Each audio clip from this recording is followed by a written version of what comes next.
Welcome to the Mary Mac Show, where we will be talking about your feelings, experiences, and pain following the death of a loved one.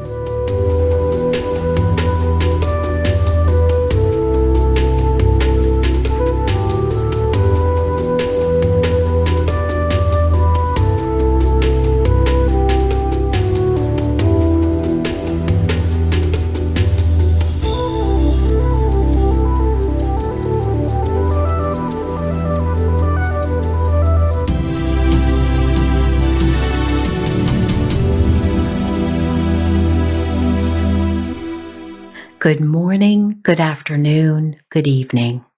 Wherever you find yourself in this entire world, I welcome you.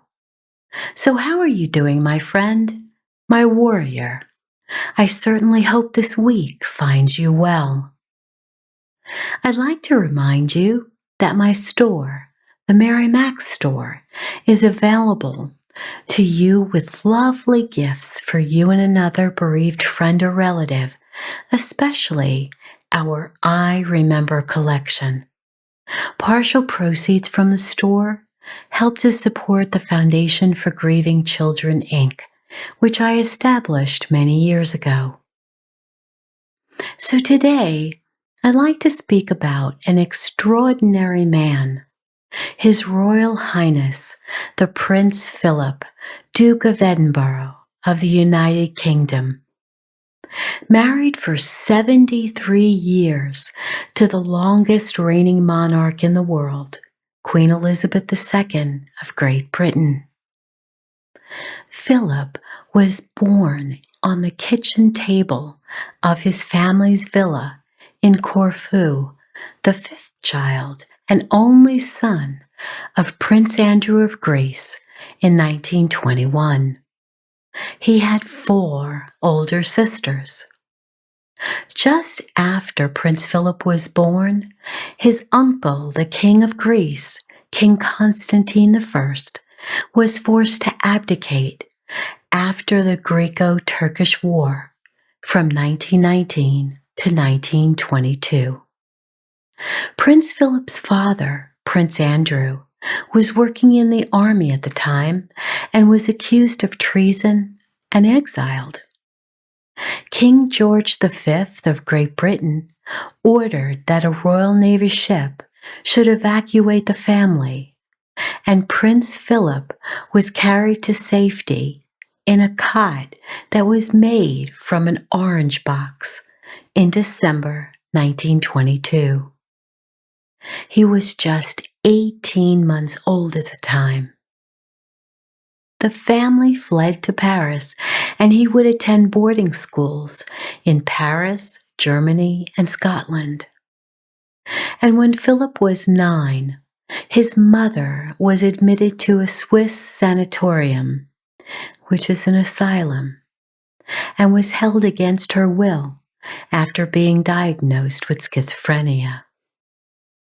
After school, he enrolled in the Royal Naval College, and it was there that he first met Princess Elizabeth and her younger sister, Princess Margaret, when their parents, King George VI and his wife, Queen Elizabeth, were on tour of the college. In 1939, Princess Elizabeth was only 13 at the time, but Prince Philip was subsequently invited to Buckingham Palace as a young war hero later on. They stayed in touch through writing, yet it wasn't until 1946 that Prince Philip requested her hand in marriage. It wasn't until the following year, on the 20th of November 1947, that they were married. Now, Prince Philip and his new bride continued with his naval career, but only a few years later into their marriage, it was apparent that King George VI's health required his daughter Princess Elizabeth and her new husband to take over many of his duties. It was then that Prince Philip needed to leave his naval duties and assist the princess with hers. In 1952, King George VI died in his sleep from lung cancer, and it was Prince Philip who needed to deliver the news to his wife. King George was only 56. The following year, Princess Elizabeth became Queen Elizabeth II, and Prince Philip entered into a life of service to Her Majesty and the people of the United Kingdom. The Prince and Queen Elizabeth had 4 children: Prince Charles, Princess Anne, Prince Andrew, and Prince Edward, as well as 8 grandchildren and 10 great-grandchildren. It is recorded that Prince Philip performed 22,991 solo engagements. He took 637 overseas visits, made 5,493 speeches, and wrote 14 books. For me, that is impressive enough. But what is truly amazing is that he was married to Her Majesty the Queen for 73 years. 73 years!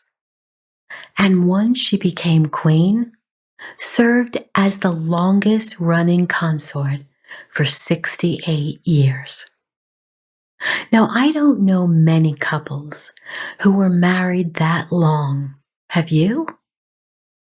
So I've been thinking of Queen Elizabeth since Prince Philip's death last Friday, April 9th, which ironically happens to be my own birthday, and can't imagine what she must be feeling at this time.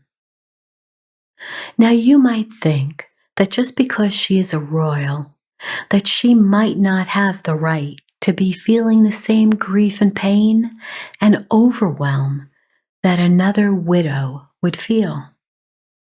And I believe that not only is she entitled to those feelings, but the emptiness from the loss of his presence after more than 7 decades would be unbearable. Yes, she might not show it publicly, but quietly, when he isn't there for her, she might feel such a void, such a loss. When you've spoken with someone almost every day of your adult life, and they are no longer there, how could you not feel that void? As we all know, at the beginning of our grief and throughout the funeral and burial, we are surrounded by all our loved ones who flock to us for support. But when they all go home, it can be exceptionally lonely. A new life begins whether we want it to or not. We don't prefer this new life. We want the old one we had before. That was more comforting, more secure. It's all we knew. Now we really aren't sure what it's supposed to be without the love of our life. And for many of us, we aren't sure what those emotions are supposed to be, whether they are natural and normal.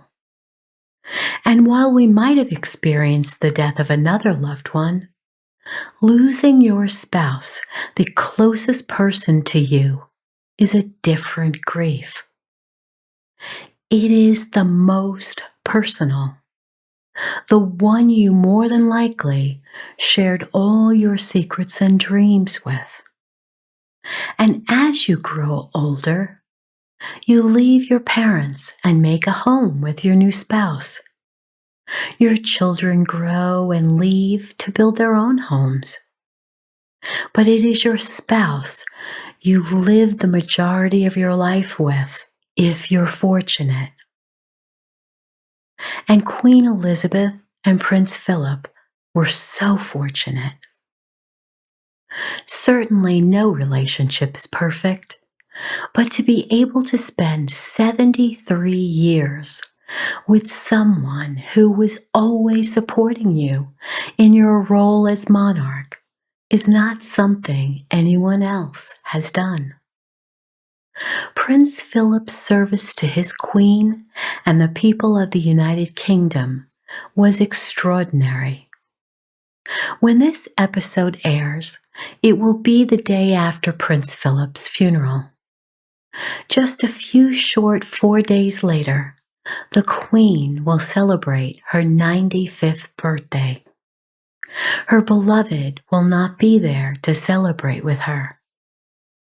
I certainly hope her family will be. In Britain, the tradition is that the monarch celebrates her true birthday, which is April 21st, 1926, and also in June at the Trooping of the Colour, which is a formal ceremony. In 1977, at her Silver Jubilee, I happened to be visiting London with my parents. It was an amazing ceremony performed by regiments of the British and Commonwealth armies. I was so in awe at how they were all walking in unison.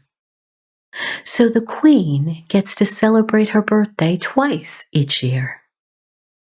Also in June, on the 10th, would have been Prince Philip's 100th birthday.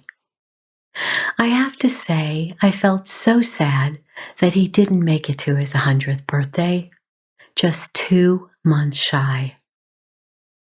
So the next few months will be exceptionally trying for the Queen, with her birthdays and Prince Philip's approaching. So we send our deepest condolences to Her Royal Highness, the Queen Elizabeth II, and her family. We are sending you our love, and please know how much we're thinking of you. So now it's time to get up and dance, dance, dance. And I know you might think this is really silly, but please just do it for me anyway, okay?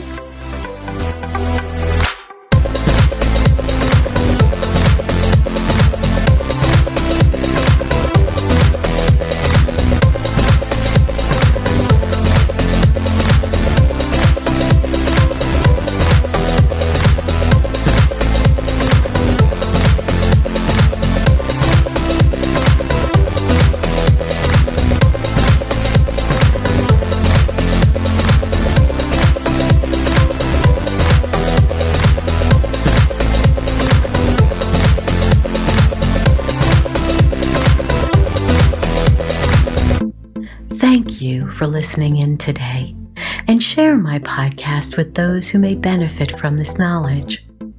Remember to write 5 things in your journal each night that you are grateful for. Please subscribe to my podcast and rate and review at www.themarymacshow.com. Sign up for my private email list there so we can stay in touch. And you'll receive my free ebook to immediately download. And as always, remember to be happy because you deserve to. I'll speak with you again soon.